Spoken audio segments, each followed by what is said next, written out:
High students, welcome to my YouTube channel এমদাস maths tuition.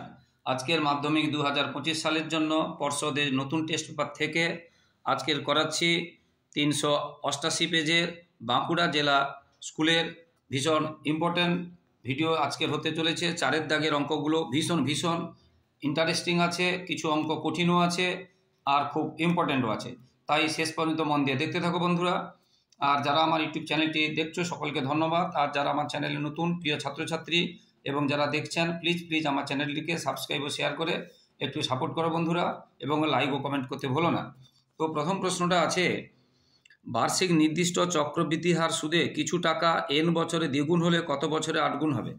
তো বন্ধুরা, আমার ইউটিউব চ্যানেলে এবিটি এবং পর্ষদের জীবনবিজ্ঞান এবং গণিতের এসএকিউ, এমসিকিউ, ট্রু ফলস, সত্য মিথ্যা ছাড়াও সমস্ত বড় প্রশ্নের উত্তর করিয়ে দিচ্ছি। তাই এখনও যারা দেখোনি এবিটি এবং পর্ষদের নতুন টেস্ট পেপারে আমার ইউটিউব চ্যানেলে গিয়ে সার্চ করে দেখে নাও বন্ধুরা। তো প্রথমে যে প্রশ্নটা আছে, কোনো মূলধন n বছরে দ্বিগুণ হবে। ধরিলাম, এটা ভাষা দিচ্ছি না, বুঝিয়ে দিচ্ছি, মুখে বলে দিচ্ছি। ধরিলাম মূলধন ওই পিটা মানে আসলটা পিটা পি থাকলো, এবং দ্বিগুণ যেহেতু হবে তাহলে কত হবে? 2p হবে। চক্রবৃদ্ধি হার সুরে নিয়ম কি, কি করে বের করতে হয়? p × 1 + r/100n, এটা চক্রবৃদ্ধি সুদের ক্ষেত্রে এটা নিয়ম, সমূল চক্রবৃদ্ধি। আর যেহেতু দ্বিগুণ হবে বলেছে সে, তাহলে সেটা 2p, p কেটে গেল, তাহলে এটা সমান থাকলো 2 হয়ে গেল।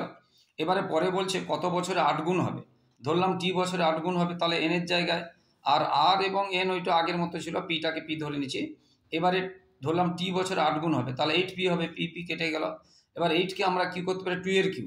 এই যে 2 এর কিউ, এই যে 2 মানে কোনটা? এইটা।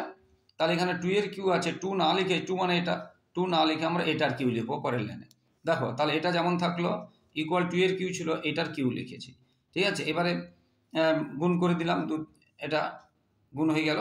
এবার দেখো এই দুটো অংশ একই, সেম চলে গেল, তাহলে t = 3n, তাহলে আনসার হবে 3n, অর্থাৎ 3n বছরে কি হবে? 8 গুণ হবে চক্রবৃদ্ধি হার সুদে। এরপরে যে আছে প্রশ্নটা, কোনো ব্যবসায় রাতুল ও পীযূষ যথাক্রমে 80,000 ও 30,000 টাকা বিনিয়োগ করে, যেখানে বছরের শেষে 12.5% লাভ হলে রাতুল কত টাকা পাবে? অঙ্কগুলো কিন্তু প্রত্যেকটাই খুব বোঝার অঙ্ক আছে, একটু অন্যরকম আছে, তাই মন দিয়ে দেখতে হবে বন্ধুরা। তো দেখো, এদের যেটা দেওয়া ছিল, একজনের 80,000 টাকা, একজনের 30,000 টাকা, তাহলে মোট মূলধন বা মোট আসল কত হবে? যোগ করলে পাবো 1,20,000 টাকা। এবং কার কার ছিল? এটা রাতুল আর এটা পীযূষ। তো তাদের অনুপাত কি হবে? এই অনুপাত বের করলাম, যেগুলো কেটে দিলাম, 8:3। এবারে মোট লাভটা বলেছে 12%, মানে আসলটা ছিল এটা, আসলের 12.5%, 12.5 মানে এটা ভেঙে নিলাম 25-এ 2%, মানে কি নিচে 100, এবং কার না 1,10,000 টাকা। পার্সেন্ট মানে নিচে 100, কার 100, কার না এই আসলটা, এটা মূলধন বা আসল। তাহলে আমরা সেটা পেলাম কত? এটা গুণ করে রেখে দিয়েছি, এটি হচ্ছে মোট লাভ। এই লাভ থেকে রাতুল পাবে কত? রাতুলের মূলধন কত? আনুপাতিক ভাগ হারের ক্ষেত্রে এটা 8, আর দুটো যোগ করলে হবে 11, তাহলে 8/11, এটা রাতুল আর এটা হচ্ছে পীযূষ। তাহলে 8 আর 3 যোগ করলে 11, তাহলে 8/11 ইন্টু মোট লাভ মানে এইটা। তাহলে এটা আমরা করে দিয়েছি, এবারে কাটাকাটি করলাম, এটা পেলাম 10,000 টাকা, এটা হয়ে গেল। এরপরে যে অঙ্কটা আছে, a + b অনুপাত বর্গমূলের ভিতরে ab = 4/1 হলে ab এর মান কত? তাহলে a + b আর বাই বর্গমূলের ভিতরে ab = 4:1, এটা ছিল। তাহলে আমাদের ab এর মান বের করতে হবে। এখন আমরা কি করছি? এই 4টাকে ভেঙে 2 × 2 করেছি, একটা 2 ওখানে রেখেছি আর একটা 2কে নিচে নামিয়ে দিয়েছি। কোনাকুনি গুণ করলে দেখো, সেই 2টা যদি উপরে তুলে দিই সেই 4 হবে, বুঝতে পেরেছি? তাহলে 4টাকে 2 × 2 করে একটা 2কে এখানে নামিয়ে দিয়েছি। এরপরে কি করেছি? এরপরে এটাকে আমরা কি করেছি? Whole square. লক্ষ্য করে আরেকটা ভেঙে দিচ্ছি, দেখো এখানে একটা লাইন, যোগ ভাগ প্রক্রিয়া লেখা হয়নি, উপরের সাথে নিচে যোগ করা, এদিকে উপরের সাথে নিচে যোগ করা, আর উপর থেকে নিচে বিয়োগ করা, এটা বিয়োগ করা, এটা যোগ ভাগ প্রক্রিয়া করা হয়েছে, বুঝতে পেরেছ? এরপরে যোগ ভাগ প্রক্রিয়া করলাম। তারপর দেখো, এই যে শুধু এ মানে আমরা কি লিখতে পারি? বর্গমূল এ। শুধু এ মানে আমরা কি লিখতে পারি? বর্গমূল এ স্কোয়ার। শুধু বি মানে লিখতে পারি বর্গমূল বির স্কোয়ার। তাহলে এটা এ স্কোয়ার, এটা 2ab প্লাস বি স্কোয়ার, দেখো a square plus 2ab plus B square এটা করেছি, নিচেও একই রকম, বুঝতে পেরেছ। এবং আমরা এটা এখানে কি ছিল 1 আর 2 ছিল, 2 আর 1 ছিল, তাহলে 2 + 1/2 - 1, বুঝতে পেরেছ, যোগ ভাগ প্রক্রিয়ার নিয়ম যেটা এখানে করে দিয়েছিলাম। আবার বলছি এই 4টাকে 2 × 2 করে একটা 2কে দেখো এখানে নামিয়ে দিয়েছি, এটা থাকলো। এবারে এটার সাথে এটা যোগ ভাগ মানে যোগ ভাগ প্রক্রিয়া বলে এটার সাথে এটা যোগ, এটা থেকে এটা বিয়োগ, আর এটার সাথে এটা যোগ, এটা থেকে এটা বিয়োগ, সেটা এখানে করেছি যোগ ভাগ প্রক্রিয়া। এবারে এ মানে আমরা কি করতে পারি বর্গমূল এ স্কোয়ার, বি মানে লিখতে পারি বর্গমূল বি স্কোয়ার, এটা 2ab, নিচেও সেই রকম, তাহলে এটা a square plus 2ab plus B square এটা থেকে গেল। এবার এদিকে যদি আমরা হোল স্কোয়ার তুলি তাহলে এদিকে বর্গমূল দিতে হবে, এদিকে হোল স্কোয়ার তুলে এদিকে বর্গমূল দিতে হবে, এটা করেছি পরের লাইনে, এটা পরের লাইনে করেছি, দেখো হোল স্কোয়ার তুলেছি আর বর্গমূল দিয়েছি, ঠিক আছে। তাহলে আবার আমরা কি করেছি যোগ ভাগ প্রক্রিয়া করেছি, আবার এটার সাথে এইটার সাথে এটা যোগ, আর এটা থেকে এটা বিয়োগ, আর এটার সাথে এটা যোগ, এটা থেকে এটা বিয়োগ, দেখো যোগ ভাগ প্রক্রিয়া করেছি। যোগ ভাগ প্রক্রিয়া করতে গেলে যে প্লাস বি মাইনাস বি কেটে গেল, প্লাস এ মাইনাস বি কেটে গেল, তাহলে এ আর এ দুটো আছে বর্গমূল, তাহলে এই যে বর্গমূল 2a, আর বর্গমূল বি বর্গমূল দুবার আছে, তাহলে বর্গমূল 2b। এবার 2 2 আমরা কেটে দিলাম, তো আমরা যদি এখানে 2 2 কেটে দিই তাহলে কি থাকছে বর্গমূল a বাই বর্গমূল b, এটা থাকছে। এবার এদিকেও স্কোয়ার করেছি, এদিকেও স্কোয়ার করেছি, তাহলে স্কোয়ার করলে বর্গমূল স্কোয়ার, বর্গমূল a স্কোয়ার মানে শুধু a, আর বর্গমূল b স্কোয়ার মানে শুধু b, এদিকেও স্কোয়ার করেছি, এদিকেও স্কোয়ার করেছি, এটা থেকে গেল। আর এটি আমাদের বের করতে বলেছে a অনুপাত b, তাহলে এটা বুঝতে পেরেছ, তাহলে এটা অনুপাত এটা, এটা হয়ে গেল উত্তর। দেখাও যে 1 ডিগ্রি 1 রেডিয়ান থেকে কম, 1 ডিগ্রি 1 রেডিয়ানের থেকে কম, এটা দেখাতে বলেছে। দেখো আমরা জানি 180 ডিগ্রি সমান পাই রেডিয়ান, তাহলে 1 ডিগ্রি সমান কি হবে পাই বাই 180, আর পাইয়ের মান আমরা জানি 22/7 22/7/180, এটা কিন্তু রেডিয়ানে করছি, সিটা হচ্ছে রেডিয়ানের সাইন, যেমন গোলটা এরকম ডিগ্রি সাইন রেডিয়ান। তাহলে এবার আমরা কি করব, এই নিচের ভগ্নাংশটা উল্টে যায়, অর্থাৎ এটা হলো কাটাকাটি করে, আবার আমরা কাটাকাটি করব না, এমনিতেই দেখছি দেখো উপরে 22 × 1 মানে 22, আর নিচে 7 × 180 মানে একটা বড় সংখ্যা, উপরে লবটা ছোট হরটা বড়, তার মানে এটা প্রকৃত ভগ্নাংশ, প্রকৃত ভগ্নাংশ মানে তার মান হবে একের থেকে কম। তাহলে এই পুরোটার যে মান, এই পুরোটার মান হচ্ছে <1 বা একের থেকে কম। তাহলে আমরা দেখলাম যে ডিগ্রিটা, এই যে রেডিয়ানে গেলাম 1 রেডিয়ান, এই মানটা এটা কি হচ্ছে, এই মানটা আমরা দেখিয়ে দিয়েছি এটা হচ্ছে একের থেকে কম, বুঝতে পেরেছ। তাহলে এটা এর কমের সঙ্গে সমান, তার মানে এটা বড়, এই অংশটা এর কম অংশ নিলে সমান হচ্ছে, তার মানে এটা বড়, অর্থাৎ আমরা লিখতে পারি 1 ডিগ্রি 1 রেডিয়ানের থেকে ছোট, বা 1 রেডিয়ান 1 ডিগ্রি থেকে বড়, বুঝতে পেরেছো, এটা হয়ে গেল। কারণ এটা হচ্ছে প্রকৃত ভগ্নাংশের মান সবসময় একের থেকে কি হয় ছোট হয়, তাহলে এই অংশটা ছোট, মানে এই অংশ ছোট মানে কি, তাহলে এই অংশটা থেকে এই অংশটা বড়। এরপরে ABCD আয়তক্ষেত্র, এটা বলে দিয়েছে ভিতরে বা অভ্যন্তরে ও একটি বিন্দু এমনভাবে অবস্থিত যে OB সমান দেওয়া আছে 6 সেমি, OD সমান 8 সেমি, আর OA সমান 5 সেমি, ও সির মান কত। দেখো এটা আমরা ছবির সাহায্যে দেখিয়ে দিয়েছি, এরকম একটা, এই যে ও একটা বিন্দু এরকম দেওয়া আছে, এগুলো এই অঙ্ক, এগুলো আগেও একটা পেজে ছিল। তো নিয়ম হচ্ছে OA স্কোয়ার যুক্ত OC স্কোয়ার সমান OB স্কোয়ার যুক্ত OD স্কোয়ার, যে মানগুলো আছে বসিয়ে দিয়েছি। আবার বলছি OA স্কোয়ার যুক্ত OC স্কোয়ার সমান OB স্কোয়ার যুক্ত OD স্কোয়ার, যে মানগুলো আছে বসিয়ে দিয়েছি, স্কোয়ার করে দিয়েছি, আর বাকি এটা থাকলো। এবার 75টা হচ্ছে পুরোটা মানে বর্গমূলের বাইরে বেরোবে না, 5 × 5 × 3, ওই জন্য 5 বেরিয়ে গেল, দুবার 5 থাকার জন্য 3টা বেরোতে পারলো না, তাহলে ওসি হলো 5√3। এককটা কিন্তু লিখতে হবে, সেমি আছে সেমি লিখতে হবে। এরপরে আছে ABC ত্রিভুজের এ কোণটা 90 ডিগ্রি, AD BC-র উপর লম্ব, BD অনুপাত CD সমান 9:16, তাহলে AB অনুপাত AC এর মান কত। খুব ভালো ভালো অঙ্ক আছে কিন্তু বন্ধুরা, বারবার বলছি মন দিয়ে দেখবে। তো বন্ধুরা প্লিজ আমার চ্যানেলটিকে সাবস্ক্রাইব করে একটু সাপোর্ট করো বন্ধুরা, এবং লাইক কমেন্ট ও শেয়ার করতে ভুলো না। আর ABTA টেস্ট পেপার এবং পর্ষদের টেস্ট পেপারের গণিত এবং বিজ্ঞানের সমস্ত বড় প্রশ্ন করে দিচ্ছি, তাই অবশ্যই যারা এখনও ফলো করোনি আমার ইউটিউবটা সার্চ করে বড় প্রশ্নগুলো দেখে নাও। এরপরে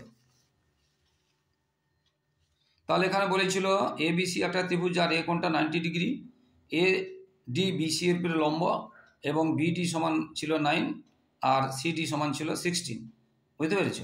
তো এক্ষেত্রে এটা নিয়ম আছে, এরকম ক্ষেত্রে যদি লম্বটা না হয় অতিভুজের উপরে, সবসময়ের জন্য এটা স্কোয়ার সমান এটা গুণ এটা হবে, অর্থাৎ এডি স্কোয়ার সমান বিডি গুণ সিডি। ওইটা আমরা লিখেছি, এডি স্কোয়ার সমান বিডি গুণ সিডি। আবার এদিকে স্কোয়ার তুলে বর্গমূল দিতে হবে, আর বর্গমূল ভিতরে দুটো থাকলে আমরা আলাদা করে বর্গমূল লিখতে পারি, এটা লিখেছি। এবারে এটা তোমাদের একটা উপপাদ্য আছে, এরকম করে যদি কোনো সমকোণী ত্রিভুজের সমকোণী বিন্দু থেকে অতিভুজের উপর লম্ব টানা যায়, তাহলে এই যে ছোট দুটো ত্রিভুজ, এই ত্রিভুজ এবং এই ত্রিভুজ, আর মূল যে বড় ত্রিভুজ, তারা পরস্পর কী হবে? সদৃশ্যকোণী হবে। এই ত্রিভুজটা সদৃশ্য, আবার এই ত্রিভুজটা বড়র সঙ্গে সদৃশ্য, আবার এই ত্রিভুজটা বড়র সঙ্গে সদৃশ্য হবে। বুঝতে পেরেছ? এখন আমরা এই বড়টা এবং এটা নিয়ে করব, এই বড়টা এবং এটা, অর্থাৎ এডিসি আর বিএসি নিয়ে করব সদৃশ্যকোণী। যখন সদৃশ্যকোণী হয়ে যাবে, তখন আমরা তাদের বাহুগুলো কি মানে অনুরূপ বাহুগুলো সমানুপাত লিখতে পারি। তাহলে এই বড় ত্রিভুজের এটা কি লম্ব, এটা ভূমি, আর এই ছোট ত্রিভুজের এটা লম্ব, এটা ভূমি। ওই কথাটা আমরা লিখেছি। বুঝতে পেরেছ? তাহলে এই বড় ত্রিভুজের এটা লম্ব, এটা ভূমি, আর এই ছোট ত্রিভুজের এটা লম্ব আর এটা হচ্ছে ভূমি। তাহলে অনুপাত সমান হবে, অনুরূপ বাহুগুলো, সেটা লিখেছি। এবারে মানগুলো শুধু বসিয়ে দিচ্ছি। এডি সমান কী পেয়েছিলাম, আর সিডি। এবারে সিডিকে আমরা কি করতে পারি? সিডি বর্গমূল সিডি গুণ বর্গমূল সিডি, শুধু সিডি হয়। আমরা জানি বর্গমূল 5 গুণ বর্গমূল 5 শুধু 5 হয়। তাহলে এবার এটা কেটে গেল, এটা থাকলো। এবারে এটা আমরা আগে পেয়েছি যে মানে বইতে দেওয়া আছে, বিডি আর সিডির মানটা বইতে দেওয়া আছে, এটা 9 আর 16। তাহলে এখানে শুধু বসিয়ে দিলাম। বুঝতে পেরেছো? প্রশ্নে দেওয়া আছে বিডির মান কত আর সিডির মান কত দেওয়া আছে, বসিয়ে দিলাম। এবারে 9-এর বর্গমূল 3 আর 16-এর বর্গমূল 4, তাহলে হয়ে গেল 3:4। 3:4। এরপরে যেটা আছে, sine square x plus sine square y equal 1 হলে sine x plus y by 2 plus cos x plus y by 2 এর মান কত? আমরা জানি sine square x plus sine square y equal 1, এটা এদিকে গেলে মাইনাস হয়ে যাবে। আর 1 মানে সাইন স্কোয়ার মানে কস স্কোয়ার হয়, এখানে কিন্তু ওয়াই আছে, ওই জন্য ওয়াই লিখেছি, এখানে এক্স আছে। 1 মানে সাইন স্কোয়ার সমান কস স্কোয়ার হয়। এবারে কসকে যদি আমরা সাইন করি 90 ডিগ্রি মাইনাস দিতে হবে। কস স্কোয়ার কত আছে? ওয়াই। তাহলে কস বা যদি স্কোয়ার না থাকে, যদি থিটাও থাকতো একই নিয়ম, তাহলে স্কোয়ার আছে বলে এখানে স্কোয়ার দিয়েছি, থিটা থাকলে বা স্কোয়ার না থাকলে স্কোয়ার দিতাম না। তাহলে ওয়াই মানে কসটাকে যদি আমরা সাইন করি, এখানে চেঞ্জ করলে এখানে চেঞ্জ করতে হবে 90 minus Y. Sine 90 minus Y মানে cos Y, sine square 90 minus Y মানে কস স্কোয়ার ওয়াই। এবার সাইন চেঞ্জ চলে গেল, এটা সমান এটা থাকলো। এবার এটা এদিকে চলে এলো, মাইনাসটা প্লাস হয়ে গেল। তাহলে এক্স প্লাস ওয়াই সমান পেলাম 90 ডিগ্রি। এবার এই মানটা বের করতে বলেছে। তাহলে এটা 90/2 একসাথে করে দিচ্ছি 45, এটাও 90/2 45।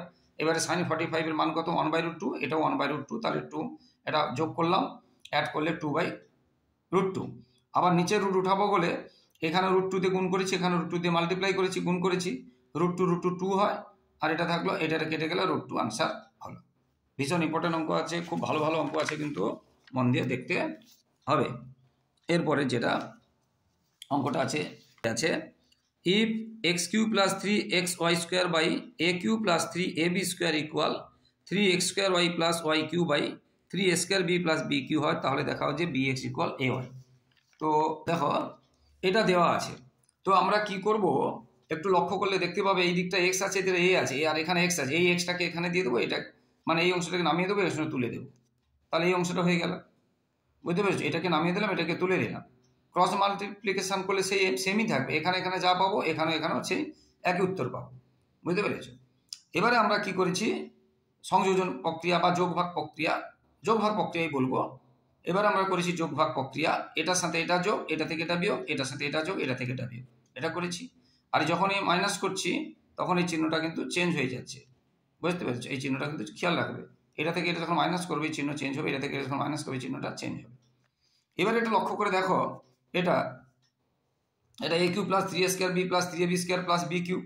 বুঝতে পেরেছো? যদিও এটা আগে আছে, মানে পরে আছে, এটা আগে হবে, এটা পরে হবে। a³ + 3a² b + 3ab² b³, এটাও সেরকম, এটাও সেরকম। অর্থাৎ এটা কার সূত্র? a + b³ হোল কিউবের সূত্র। এটা কার সূত্র? a - b হোল কিউবের সূত্র। এটা সেরকম, এটা a + b হোল কিউবের সূত্র, এটা - b হোল কিউবের সূত্র। এবারে উভয় সমানের বাম পাশে এবং ডান পাশে সবার কিউ তুলে দিলাম। তাহলে বুঝতে পেরেছো? ঘনমূল করে দিলাম আর কি, হ্যাঁ, মূল না, কিউ তুলে দিলাম, ঘন করে দিলাম, ঘন। তাহলে সবার কি উঠে গেল, তাহলে এটা বা এটা, এটা বা এটা থাকলো। এটাকে আবার একবার আমরা কি করেছি, যোগ ভাগ প্রক্রিয়া করেছি। এটার সাথে এটা যোগ, এটা থেকে এটা বিয়োগ, বিয়োগ হলে সাইন চেঞ্জ হবে। এটার সাথে এটা যোগ, এটা থেকে বিয়োগ হলে সাইন চেঞ্জ হবে, কেটে গেল। এটা থাকলো এ যেগুলো আছে, আর বি দুবার আছে, আবার 2 কেটে গেল, বুঝতে পেরেছি। এদিকে এবং ওদিকে এক্সেরও সেক্ষেত্রে 2 কেটে গেল। এবার এটাকে এটা দেখুন, এটাকে ক্রস মাল্টিপ্লিকেশন করা হয়ে গেছে, বজ্র গুণন, এটা প্রমাণ করতে বলেছিল, বুঝতে পেরেছো। দেখো তাহলে আবার বলছি এক্স এক্স দুবার আছে, এই যে 2, ওয়াই ওয়াই দুবার আছে, 2 কেটে গেল, এখানে এও একই রকম, বিও একই রকম কেটে গেল। এবার এটা কেটে দেখুন, এটা কেটে দেখুন, এটা প্রমাণ করতে বলেছিল, এটা হয়ে গেল। এরপরে একটি লম্ববৃত্তাকার শঙ্কুর পার্শ্বতলের ভূমির ক্ষেত্রফল, ভূমির ক্ষেত্রফলে বর্গমূল 5 গুণ হলে শঙ্কুটির উচ্চতা ও ব্যাসার্ধের দৈর্ঘ্যের অনুপাত কত, এটা বলেছি। বইতে পার্শ্বতলের সূত্র আমরা জানি পাই আর এল, এবং ভূমির সূত্র জানি বৃত্ত পাই আর স্কোয়ার, তার 5 গুণ বলেছে, বর্গমূল 5 গুণ, তাহলে বর্গমূল 5। তাহলে পাই আর এল ইকুয়াল আমরা কি পেলাম, বর্গমূল 5 ইন্টু পাই আর স্কোয়ার, কারণ এটা ভূমির ক্ষেত্রফল, এটা পার্শ্বতলের ক্ষেত্রফল। এবার এখান থেকে একটা পাই, এখান থেকে পাই, এখান থেকে একটা, আর এখান থেকে একটা চলে গেল, তাহলে এখানে থাকলো এল, আর এখানে আরেকটা আর থাকলো, আর বর্গমূল 5টা থাকলো, এটা। এবারে এটা নিয়ম আছে, এটা আমরা ছবির সাহায্যে দেখিয়েছি। এটা নিয়ম আছে যে এই পার্শ্বতল, এটাকে দেখো, এটা যদি একটা সমকোণী ত্রিভুজ ধরি, এটা অতিভুজ, এটা লম্ব, এটা ভূমি, অর্থাৎ অতিভুজ স্কয়ার সমান লম্ব স্কয়ার যুক্ত ভূমি স্কয়ার, অর্থাৎ পার্শ্বতল স্কয়ার সমান উচ্চতা স্কয়ার যুক্ত কি হচ্ছে ব্যাসার্ধের স্কয়ার। তাহলে উচ্চতা সমান কি বের করব না, অতিভুজ স্কয়ার মাইনাস ভূমি স্কয়ার, ওইটা আমরা করেছি, বুঝতে পেরেছি। অর্থাৎ উচ্চতা সমান বর্গমূল অতিভুজ স্কয়ার মাইনাস ভূমি স্কয়ার, বা পার্শ্বতল স্কয়ার মাইনাস ব্যাসার্ধের স্কয়ার উপরে বর্গমূল। এবং এলটা আমরা কি পেয়েছি, 5 আর, এটা বসিয়ে দিয়েছি, বর্গমূল 5 আর, 5 আর বর্গমূল 5 আর, তাহলে 5 আর স্কয়ার, এটা পেলাম 4, এটা 2 আর, তাহলে আমরা এইচ পেলাম 2 আর, আর ব্যাসার্ধ তো আর, তাহলে এইচ ইজ 2 আর, মানে 2 আর ইজ 2 আর, মানে 2:1। ভীষণ ভীষণ ভালো অঙ্ক, কিন্তু একদম মোস্ট ইম্পর্টেন্ট অঙ্ক, দারুণ অঙ্ক আছে, মন দিয়ে করবে বন্ধুরা। এরপরে এই অঙ্কটা একটু কঠিন আছে। এবিসি মূলত সংখ্যা এবং a plus B plus C equal 0 হলে A X square plus B X plus C equal 0, A যেখানে নট ইকুয়াল 0, সমীকরণের বীজদ্বয়ের প্রকৃতি কী হবে? সমীকরণের বীজদ্বয়ের প্রকৃতি। এখন সমীকরণের বীজদ্বয় বের করার নিয়মটা কি? সমীকরণের বীজদ্বয়, যে কোনো দ্বিঘাত সমীকরণের বীজদ্বয় বের করার নিয়মটা আমরা কি জানি, সেটা আমরা এখানে লিখছি। দেখো, আমরা সিধর-আচার্যের সূত্র থেকে আমরা পাই, বীজ বের করতে গেলে x সমান আমরা জানি মাইনাস বি প্লাস মাইনাস বর্গমূল বি স্কয়ার মাইনাস 4ac/2a, এটা হচ্ছে সিধর-আচার্যের সূত্রের সাহায্যে দ্বিঘাত সমীকরণের বীজ বের করার নিয়ম, এটা সূত্র, সিধর-আচার্যের সূত্র। আর এটা বইতে দেওয়া আছে a plus B plus c, তাহলে এ আর সিটা ওদিকে চলে গেল, মাইনাস হলো, দুটো মাইনাস কমন নিলাম, এটা প্লাস হয়ে গেল। এবার এদিকে স্কোয়ার করলে, এটা মাইনাসের স্কোয়ার করলে মাইনাস মাইনাসে প্লাস হয়ে গেল, তাহলে এটা থাকলো, তাহলে বি স্কোয়ার সমান এখান থেকে এটা পেলাম। এবারে যে বি স্কোয়ারের মানটা, এই যে বি স্কোয়ারের জায়গায় ওটা বসিয়ে দিয়েছি। এবার এই অংশটা দেখো, আমরা একসাথে করে দিয়েছি, তবে বলে দিচ্ছি, এটা A plus B whole square minus 4ab সূত্র আছে, এখানে দেখো স্কোয়ার আছে, এখানে স্কোয়ার আছে, এখানে 4ab হতে হবে, তখন হচ্ছে এটা মাইনাস, এখানে plus. A plus B whole square minus 4ab সূত্র হচ্ছে মাইনাস বি হোল স্কোয়ার, এটা মুখস্থ করতে হবে, আর যা আছে থাকলো, বুঝতে পেরেছ। এইবারে দেখো, এই যে বর্গমূলের ভিতরে স্কোয়ার আছে, তাহলে এই বর্গমূল উঠে যাবে, স্কোয়ারও উঠে যাবে, এইটা করেছি। এবার এই অংশটাতে দেখো কোনো বর্গমূল নেই, বুঝতে পেরেছি, তার মানে এটার মূলত সংখ্যা, কেন না এ বি সি এগুলো মূলত বলেই দিচ্ছে প্রশ্নে, এবং এখানে বর্গমূল নেই, তাহলে এই পুরোটা একটা মূলত সংখ্যা, অর্থাৎ বীজগুলো কি হবে, মূলত সংখ্যা হবে, অর্থাৎ বীজগুলো মূলত সংখ্যা। এরপরে if 2 sin x plus 3 cos x equal 2 হলে 3 sin x minus 2 cos x equal কত, এটা চেয়েছে। যেটা দেওয়া আছে 2 sin x plus 3 cos x equal 2, আমরা উভয় পক্ষে বর্গ করেছি, এদিকেও স্কোয়ার করেছি, এদিকেও স্কোয়ার করেছি, তার মানে এটা A plus B whole square সূত্র, A plus B whole square সূত্র A square plus 2ab plus B square, এটা আমরা জানি সবাই। এবারে সাইন স্কোয়ার সমান আমরা জানি 1 মাইনাস কস স্কোয়ার, আর কস স্কোয়ার সমান জানি 1 মাইনাস সাইন স্কোয়ার। এইখানে এটা বসিয়ে দিয়েছি, মানে এখানে বসিয়ে দিয়েছি, সাইনটা চেঞ্জ করে দিয়েছি, কসটা চেঞ্জ করে দিয়েছি। এবার এটা গুণ করেছি, এটা 4 দিয়ে এটাকে গুণ করেছি, 9 দিয়ে এটাকে গুণ করেছি, আর এটা যেমন আছে তেমন থাকলো, বুঝতে পেরেছি। আবার বলছি, এইদিকে পুরোটা স্কোয়ার করেছি, এদিকে স্কোয়ার করেছি, A plus B whole square সূত্র A square plus 2ab plus B square. এবারে সাইন স্কোয়ার মানে 1 মাইনাস কস স্কোয়ার সূত্র আছে, আর cos square minus 1 minus sine square সূত্র আছে, এটা করে দিয়েছি। এরপরে 4 দিয়ে গুণ করেছি, এটা 9 দিয়ে গুণ করেছি, যেখানে আছে, আর এখানে গুণ করার নেই, কিছু নেই।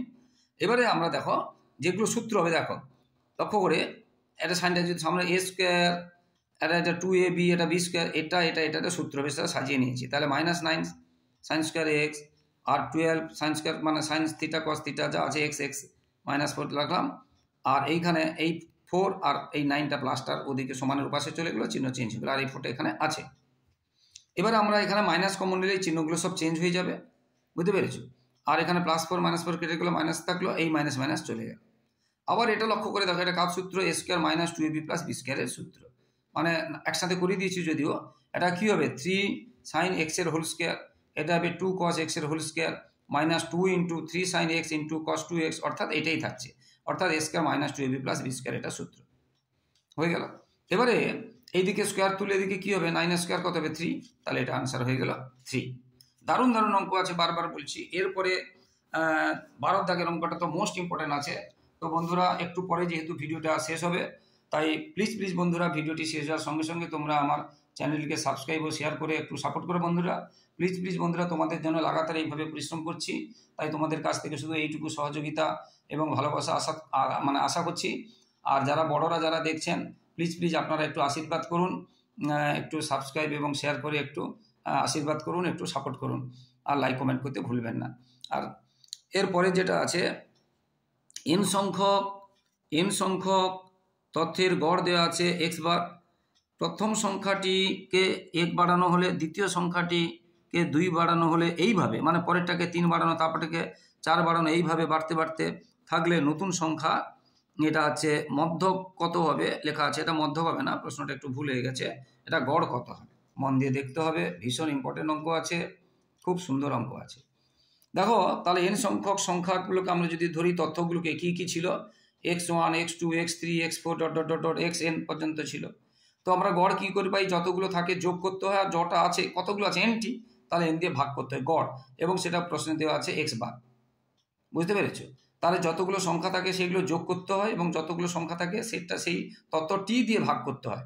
ধরো 20টি সংখ্যা ছিল, তাহলে 20 দিয়ে ভাগ করবো, nটি ছিল তাহলে n দিয়ে ভাগ করবো, গড় পাবে, এবং সেই গড়টা এখানে দেওয়া আছে। এবারে বলেছে প্রথমটার সঙ্গে 1 যোগ করা, পরেরটা 2, পরেরটা 3, তারপরে হতে তাহলে লাস্টে এটা যেটা n সংখ্যা আছে তাহলে n যোগ করব, এবং তাদের আবার গড় কি করে পাবো? না এইগুলো সবগুলো যোগ করব, যোগ করে কটা ছিল n দিয়ে ভাগ করব, তাদের গড় পাবো। এইগুলোর গড় পাবো, এটা যোগ করে কতগুলো ছিল? n পর্যন্ত ছিল, তাহলে n, এটা কিন্তু n পর্যন্ত, n+1 পর্যন্ত না, n সংখ্যা কিন্তু nটি, এটা গড় পাবো। এবারে আমরা এটাকে দুটো অংশে ভাগ করে নিচ্ছি, এই x1 x2 x3 গুলো সাজিয়ে নিচ্ছি, আর এই শুধু 1 শুধু 2 শুধু 3 পরপর n পর্যন্ত এগুলো সাজিয়ে নিচ্ছি। এবারে এটাকে আবার দুটো ভাগে ভাগ করে নিয়েছি, দেখো দুটো ভাগে ভাগ করে নিয়েছি। দেখো এটা বাই এটা ছিল, তাহলে এটা বাই এটা প্লাস এটা বাই এটা ভাগের, এটা ডট প্লাস এটা ডট বাই এটা ছিল, তাহলে এটা বাই এটা প্লাস এটা বাই এটা শুধু করে নিয়েছি, হয়েছে। এবারে ওটা করে নেওয়ার পর দেখো এই অংশটা কিন্তু বইতে আগে দেওয়া আছে প্রশ্নের মধ্যে x বার, এটা কত হবে? x বার, আর এটা আমাদেরকে বের করতে হবে, তাহলে এটা যোগ করতে হবে। যে কোনো এটা নিয়ম আছে, যোগ করার নিয়ম আছে, স্বাভাবিক সংখ্যা পরপর থাকলে সূত্র আছে n × n+1/2, অর্থাৎ এখানে কত আছে? n আছে, n × n+1/2, এটা হচ্ছে তুই সমষ্টি, আবার নিচে n আছে, এই নিচে এটা হচ্ছে সমষ্টি, এইটা যোগফলটার নিয়ম, এটা nটা কিন্তু এটা আছে আলাদা, বুঝলি? আর এই কেটে গেল, তাহলে থাকলো কত? x বার, আর এটা থাকলো, এটাই হলো আনসার। তো ভীষণ ইম্পর্টেন্ট অঙ্ক আছে বন্ধুরা। আবার রিকোয়েস্ট করছি, যারা আমার ইউটিউব চ্যানেলটি দেখছো সকলকে ধন্যবাদ, আর যারা আমার চ্যানেলে নতুন প্লিজ চ্যানেলকে সাবস্ক্রাইব করে একটু সাপোর্ট করো বন্ধুরা। তোমাদের জন্য লাগাতার এইভাবে পরিশ্রম করছি, শুধু তোমাদের কাছ থেকে এইটুকু সহযোগিতা ভালোবাসা আশা করছি। আর যারা বড়রা দেখছেন তাদের কাছ থেকে এই আশীর্বাদ প্রার্থনা করছি যে আপনারা আমার চ্যানেলকে সাবস্ক্রাইব শেয়ার করে একটু প্লিজ সাপোর্ট করুন, আর লাইক ও কমেন্ট করুন, আর এইভাবে সাপোর্ট করতে থাকুন এবং পরবর্তী ভিডিওগুলো দেখতে থাকো বন্ধুরা। আবার বলছি, লাইফ সায়েন্স এবং ম্যাথসের এবং ফিজিক্সেরও দেওয়া শুরু করছি কিছু লাইফ সায়েন্স এবং ম্যাথের বড় প্রশ্ন আমি আমার ইউটিউব চ্যানেলে করে দিচ্ছি, তাই যারা এখনও বড় প্রশ্নগুলো দেখোনি তোমরা দেখে নাও। আর সবাই ভালো থাকো, সবার পরীক্ষা ভালো হোক, সবাই সুস্থ থাকো, সবার ভবিষ্যৎ ভালো হোক। জয় হিন্দ, বন্দে মাতরম।